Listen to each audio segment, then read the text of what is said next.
Donald Trump has been spending an awful lot of time in traditionally Democratic-leaning states this week. For a while, that didn't seem to bother the Clinton campaign. But down in this final stretch here, Hillary Clinton and her surrogates are spending valuable time and resources, not just in toss-up states such as Florida, Ohio, and North Carolina, but also in blue states that just a week ago were considered safely, securely in her column. Today, Bernie Sanders and Chelsea Clinton are in Wisconsin. And on Friday, Hillary Clinton is heading to Michigan for a campaign event in Detroit.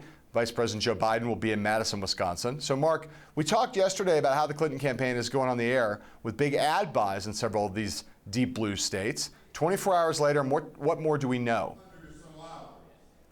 Well, in talking to the Clinton campaign, they claim this is not panic. This is not seeing their numbers crater. They simply believe that it's prudent, given that they have a lot of surrogates and that Hillary Clinton has a lot of money in her bank account, to make sure they're playing defense in these states.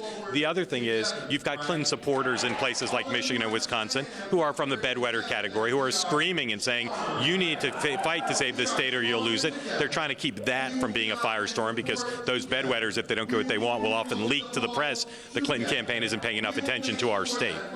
Yeah, I mean, you can't overstate how much of that kind of howling occurs in the last days before a presidential election, where the local Democratic parties and local donors in various places start calling up the campaign and saying, oh my God, please send somebody here. If you don't, it's going to be a disaster.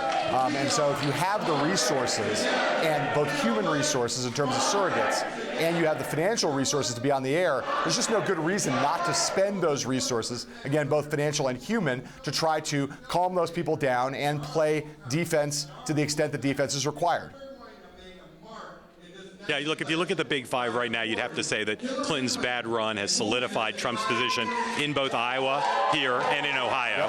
That still leaves him with three of the big three to try to win. The Silver State, as I like to call it, Florida and North Carolina. And then, of course, it's still, if he won them all, he'd still be 5 short, as we talk about all the time. So I think Clinton is trying to hedge against a possible loss for Trump, for her somewhere that Trump can make up with elsewhere. All right.